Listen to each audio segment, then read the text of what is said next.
आज हम लोग श्री गणेश की पूजा करेंगे। श्री गणेश की पूजा करना अत्यावश्यक है, क्योंकि उन्हीं की वजह से सारे संसार में पावित्र्य फैला था। आज संसार में जो जो उपद्रव हम देखते हैं उसका कारण यही है कि हमने अभी तक अपने महात्म्य को नहीं पहचाना और हम लोग ये नहीं जानते कि हम इस संसार में किस लिए आए हैं और हम किस कार्य में पड़े हुए हैं, हमें क्या करना चाहिए। इस चीज को समझने के लिए ही सहजयोग आज संसार में आया हुआ है। जो कुछ भी कलयुग की घोर दशा है उसे आप जानते हैं, मुझे वो बताने की इतनी जरूरत नहीं है, पर हमें जान लेना चाहिए कि मनुष्य जो है धर्म से परावृत्त हो गया। जैसे कि उसकी जो श्रद्धाएं थी वो भी ऊपरी तरह से आ गई, उसमें आंतरिकता नहीं। वो समझ नहीं पाता है कि श्री गणेश को मानना माने क्या है, अपने जीवन में क्या चीजें होनी चाहिए। लेकिन ये बड़ा मुश्किल है, कितना भी समझाइए, कुछ भी कहिए, लेकिन मनुष्य नहीं समझ पाता है कि श्री गणेश को किस तरह से हम लोग मान सकते हैं।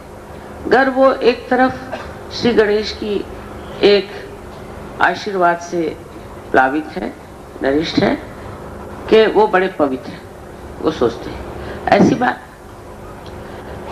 अगर आप बहुत ईमानदार आदमी है तो ठीक है, लेकिन नैतिकता में आप कम है तो गलत है। अगर आप संसार के जो कुछ भी प्रश्न है उसकी ओर ध्यान नहीं देते तो भी आप में अभी संतुलन नहीं आया। और जो उनकी शक्तियां हैं वो अगर अपने अंदर जागृत करना है तो वो कुंडलिनी के ही द्वारा जागृत हो सकती है, दूसरा और उसका कोई रास्ता नहीं। उनकी जो विशेष 4 शक्तियां हैं उसमें से जो और भी अति विशेष है वो है सुबुद्धि, सुज्ञता। ये शक्तियां हमारे अंदर प्रज्वलित होने के लिए हमें चाहिए कि हम कुंडलिनी का जागरण करके अपने अंदर के गणेश को संतुष्ट कर लें। गणेश की नाराजगी भी बहुत नुकसानदेह हो सकती है। उनका स्वभाव एक तरफ तो बहुत शांत, बहुत ठंडा, और दूसरी तरफ जब वो देखते हैं कि मनुष्य किस गलत रास्ते पे चल पड़ा है तो उससे इस कदर नाराज होते हैं। जैसे कि मैंने पूना में 3 बार कहा था कि आप अगर गणेश जी की स्थापना करके उसके सामने ये गंदे डांस और डिस्को और ये सब गंदे गाने गाइएगा तो वो जरूर आप पर नाराज हो जाएंगे और भूकंप होगा। और वही बात हुई, भूकंप। अब आपको ध्यान देना चाहिए कि हम कौन सी गंदी चीजों के ओर चलते हैं। पहले परदेशियों को म्लेच्छ कहते थे, परदेशियों को हम म्लेच्छ कहते थे, माने उनकी इच्छा सब मलक की ओर जाती। लेकिन अब हम लोग भी म्लेच्छ हो रहे हैं। गंदे गंदे गाने हमें अच्छे लगते हैं, गंदे गंदे पिक्चर हम देखते हैं, गंदे गंदी वार्तालाप करते हैं, जबान से गंदी बातें करते हैं। ये सब गणेश जी को बिल्कुल पसंद है। हमारी भाषा शुद्ध होनी चाहिए, हमारे विचार शुद्ध होने चाहिए और हमारे शौक भी शुद्ध होने चाहिए। ये अब धीरे धीरे अपने यहाँ आने लग गया है। उसको आप कोई चालू करा,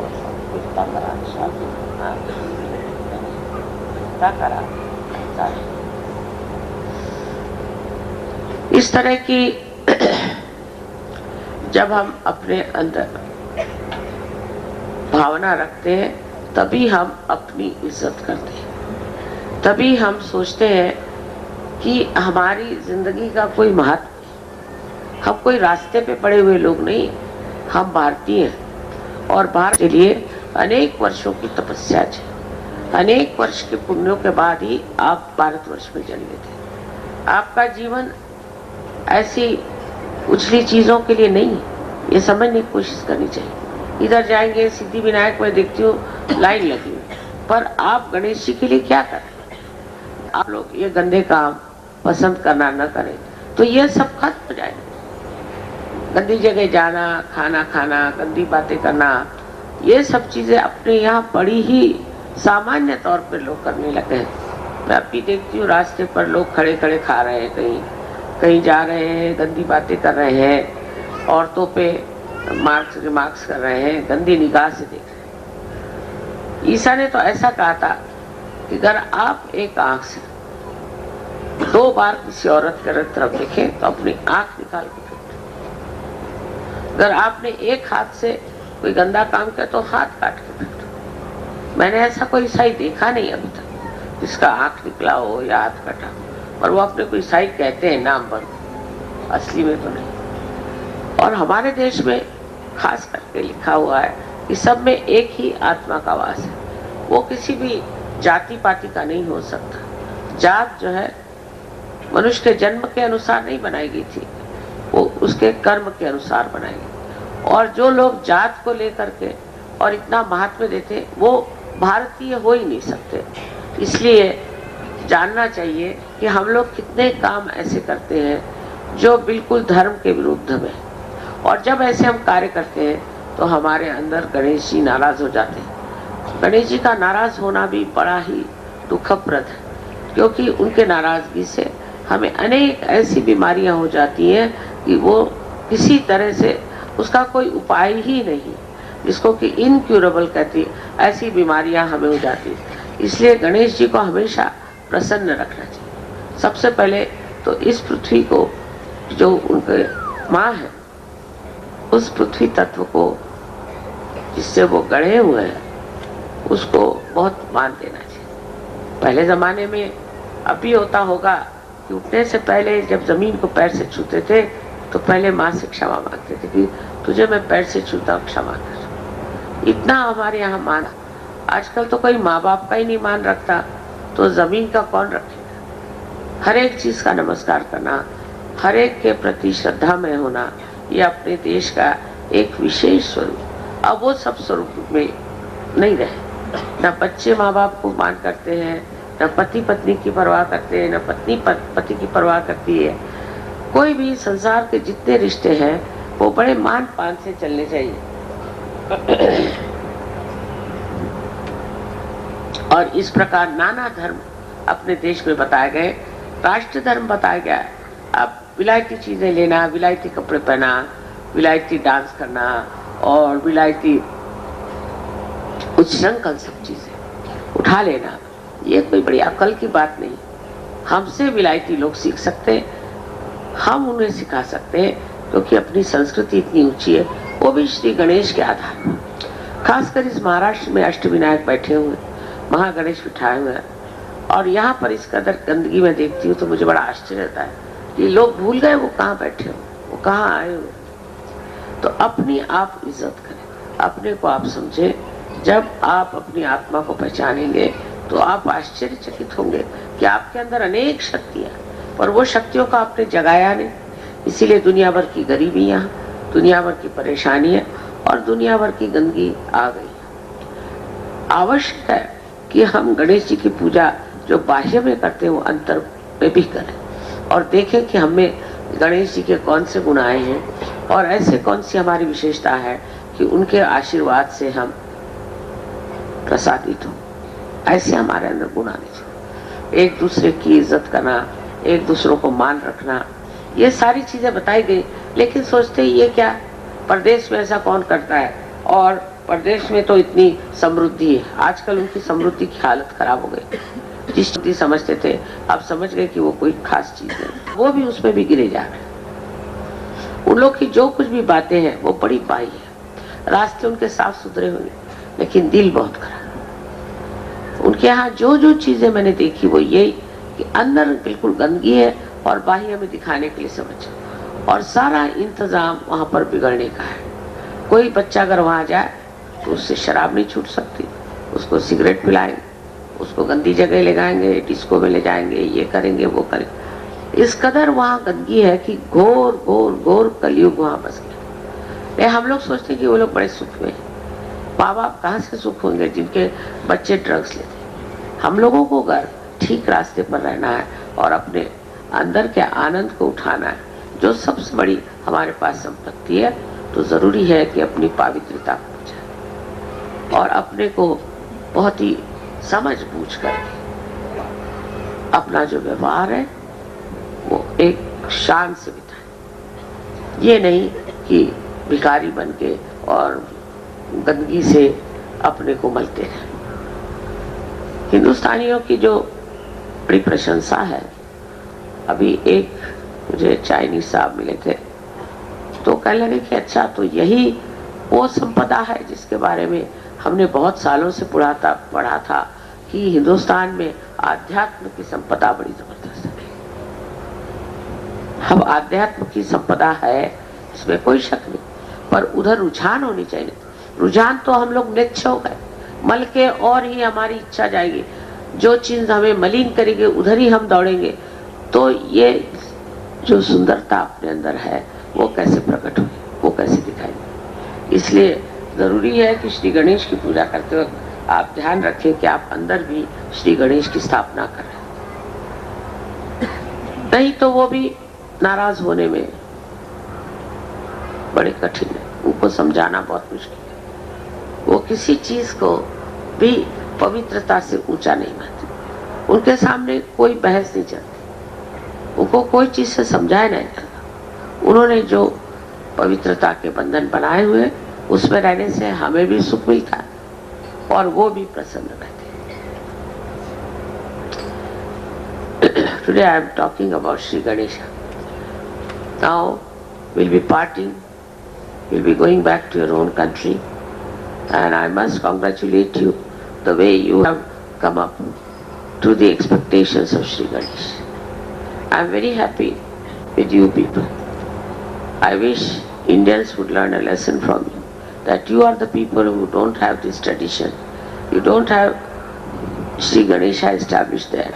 Still, somehow you have come up to such a level that I feel very proud of you. And all of them should learn a lesson from you. They are going to the Western life, Western style, Western expression of the filth.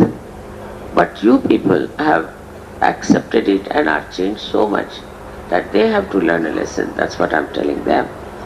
It's a very good lesson for them. First, you used to come and learn here what was Sahaja Yoga and what was respect, what was respecting yourself. But I'm very happy to see this time you all have been a ideal example of Sahaja Yoga. You tolerated all kinds of inconveniences and you saw to comfort of your spirit, not of your body. And the way you have been behaving, I am over satisfied.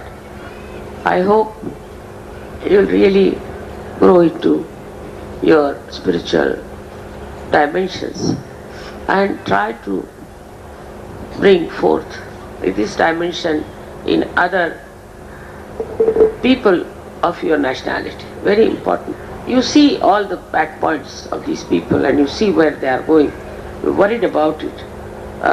You're thinking about it. But we have to do something about it so that they take to a very dharmic, real righteous life, not talking and giving big sermons.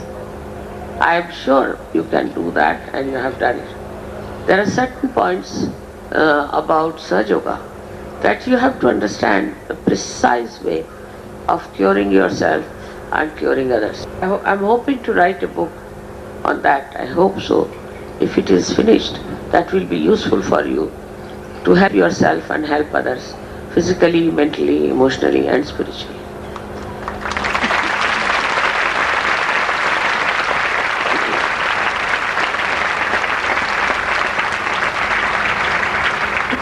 The best part is that the way you have controlled your children and you have brought them to proper lines and you have saved them, of this is really remarkable, because in India we have given up our children. We have become extremely docile because they have become very arrogant.